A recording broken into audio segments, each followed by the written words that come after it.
pocket when you see the new moon. Leave the door open to let the lightning out. Turn money in the pocket when you see the new moon. Leave the door open to let the lightning out. Turn money in the pocket when you see the new moon. Leave the door open to let the lightning out. Turn money in the pocket when you see the new moon. Leave the door open to let the lightning out. Turn money in the pocket when you see the new moon. Leave the door open to let the lightning out. Turn money in the pocket when you see the new moon. Leave the door open to let the lightning out. Witchcraft is seen by many writers as the historical survival of the very earliest form of religious practice. It is a remnant of the old Paleolithic fertility religion, whose rites and ceremonies still survive after perhaps 20 or even 30,000 years. It is a remarkable fact that as in its beginning and throughout its life, it has been and is still dominated by women. It is certainly true to say that in most, if not all, other religions, men have been the principal organisers and have occupied the key positions. The earliest types of human being have been called Eolithic or Dawn Man. As they slowly evolved from the animal world into that of thinking human beings and became individual, they became fearful, for individuality provokes fear and loneliness. This could be in some measure overcome by joining a group in an organised way. The round dance satisfied this need. The individual could join the dance and once more feel safe as a member of a group, all doing the same thing, trying, in fact, to rejoin the Eden he had left. The beginning of the round dance is naturally shrouded in mystery, but something of the sort does occur in the animal world. The hive of bees gives us a good illustration. It has been observed that if a field of clover was in bloom, perhaps 500 yards to the south of the hive, soon all the worker bees knew of this, and all went in that direction. Experiments were made which proved that certain individual bees who discovered the clover by mere chance, returning to the hive, could communicate this news, together with the directions, to the rest of the bees. Further observation showed that this was done by means of what is called the dance. In other groups of insects and animals, it has been shown that if a member of a group was isolated, though given the same food and conditions of living as it had been accustomed, it would not eat and would die unless returned to its group. This clearly illustrates the intensity of the communal bond in certain groups of animals. No doubt the first dance would be simply a spontaneous expression of joy, as the group reunited after being isolated from one another for a time, and this slowly developed into a regular and organised exercise. The women would certainly be the first to see the need for this, and as guardians of the home were the natural organisers. The dance, beginning as a spontaneous expression of emotions, was the very earliest organisation of man, that was not directly connected with the life of the community in a practical way. It was the beginning of religion, of superstition, and of magic. It was not essential to the animal world, but it was of great importance to the world of humans. The fear and loneliness which at times assailed man once he had acquired individuality could be cast aside when he joined the dance, and once more he could feel security as a member of the group. It was the woman who remained at home to care for the children, keep the fire going, and prepare the food. She was the giver of comfort. The continuation of the race was largely in her hands. With the large pot on the fire, she has symbolised food and warmth over a long period of time. When the men returned home, wearied by fighting or hunting, wounded perhaps, or on the point of collapse, they would be pleased enough to place themselves in the hands of their women, and willing enough to leave the organisation of home life to them. In this very early dawn time, it was the woman who was conscious of the fact that it was largely through her that the life of the race must continue. In all animal and plant life, the urge to create and to continue life is persistent, and at times all other activities are subordinate to this desire. Animals and plants never ask the reason for this. Man can and does, but he cannot give the answer. Neither can he answer the question as to what is the purpose of man and why is he here, though the Christian God does give such an answer. The women, as guardians of the home, organised the dance as a means of giving comfort to the members of the tribe. Later they modified it for another purpose, and this was for the reasons of fertility. Women noticed that the men could, at times, give their whole attention to hunting and fighting, and that when men's minds were fully concentrated on these activities, the women could be neglected. To remedy this, the dance was modified. How this was done in the very early times of the Stone Age people cannot be known, but in later times, right down to the end of the medieval period, drugs were used, the body was anointed with oils, and the dance was often done by people who only wore their birthday suits. The dance, at a later period, also became connected with the hunting and killing of animals, but by this time the men were taking some interest in its organisation. This dance was performed by men who wore the skins, heads and horns of the animals they intended to kill, and they mimicked the stalking and killing of these animals. The dance was also used to worship trees, water springs and wells. Also, huge outcrops of rock would be worshipped by dancing in a ring around it, or nearby. Yet a further use for this most useful of functions, the dance, the magic spell could be cast in it, but you cannot cast a spell in an unenclosed space. When men began to take an interest in the organisation of the dance and turned it into a hunting ceremony by wearing the head and horns of animals, they secured forever a principal part in the ceremony. The dancers always wore the type of horns and head of the animal who provided their principal food.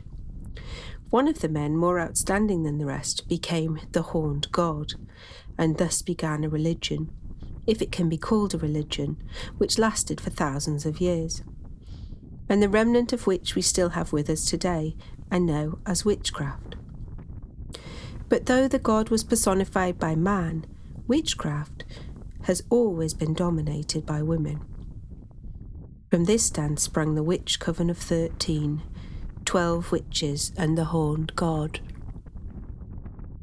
The most effective number to perform the dance seems to be 13, a number that has always been associated with magic.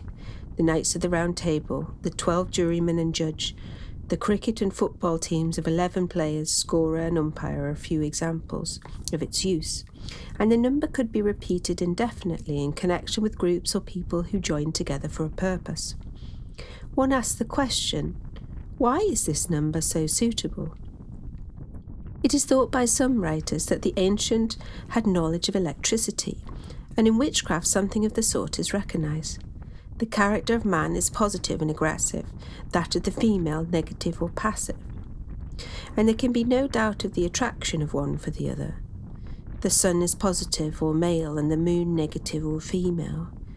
There is some sort of attraction between the moon and the tides of the ocean, and it is said that the moon has some sort of effect on the mentality of people at certain times.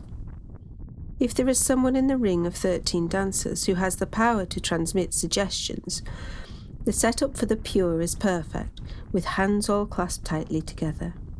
The mystic power passes round the ring and back to the leader. When Christianity swamped the early religions, the horned god necessarily became the devil.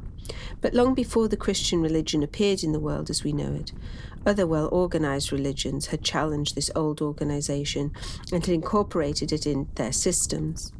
The old religion really belongs to the culture of the hunting people and not to that later period of time when land was cultivated and domestic animals kept.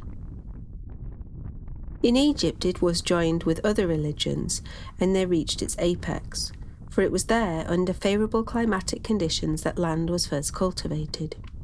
Settled conditions existed. There was no need to follow the herds of animals for food as had been the custom before. It was in Egypt that the highest of the early cultures reached its peak. The priests of Egypt had the powers of hypnosis and telepathy.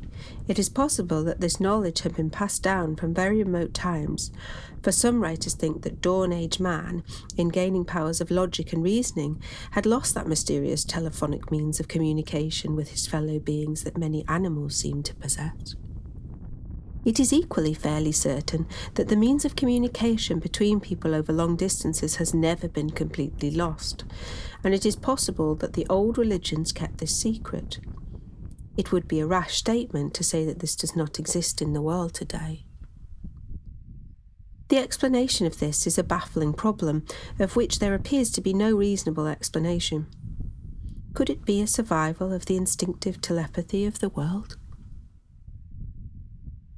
At this time, Egypt was the centre of the civilized world, and its religious ideas spread round the world, to China and also to Africa, where the old religion survived in its most complete form until modern times. In time, new gods from the north challenged those of Egypt. These were wind, sky, and rain gods.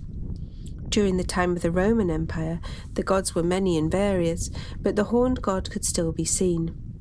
Eventually, Christianity became the official religion for the empire, but there are many accounts of the activities of witches at this time in Italy. This is illustrated in the edict. If anyone at the calends of January goes about as a stag or bull, that is making himself into an animal and putting on the heads of beasts, he shall do penance for the year because it is devilistic. They divined and indulged in ecstatic practices, howled like dogs or wolves, and shouted nonsense rhymes, or tore a black lamb into pieces to summon the dead. Even more elaborate ceremonies took place. Men covered their bodies with goat skins, and as they danced, goats were sacrificed, while women were whipped with straps made of hides, masks were worn, images and round balls were hung in trees. Christianity first came to England during the time of the Roman Empire. It made little progress.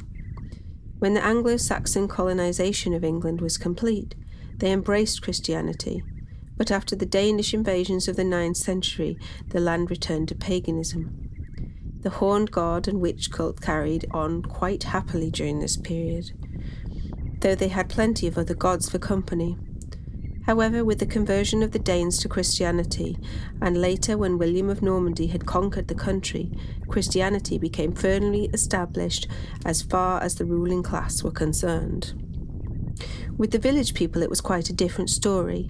They had their own customs and beliefs, which they had acquired over many thousands of years, and they probably carried on very much as before.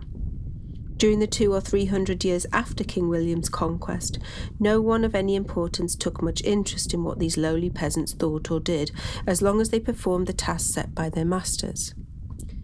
Nominally, of course, they were Christians, and if told by their superiors to go to church, they went.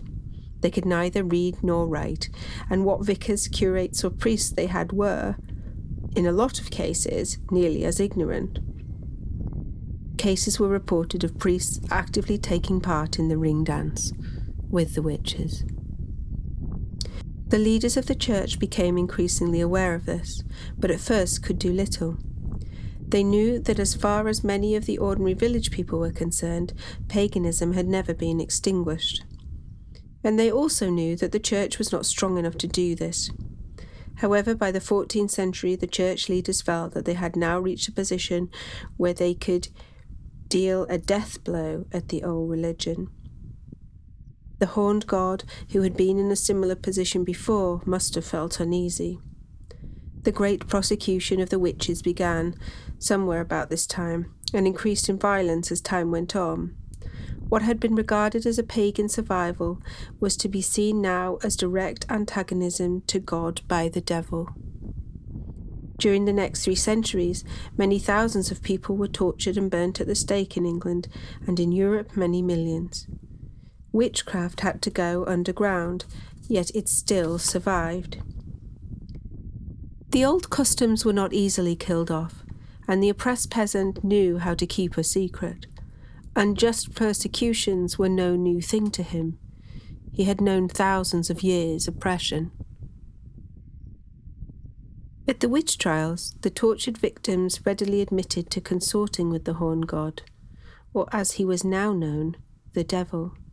In painting, drawing, and sculpture, the devil is always depicted as a horned figure with perhaps the head of a goat or a bull, complete with tail and cloven hoof. It is strange to reflect that the evil one should be shown in the guise of such useful domestic animals. Surely such animals are beneficial to mankind and could never have been selected as a deliberate act to represent the form of evil. One of the fiery coniferous creatures would have been more fitted for this post.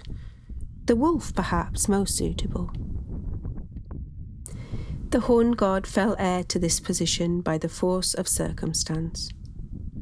One feels that after ups and downs of 30,000 years, his attitude to the injustice must be rather philosophic.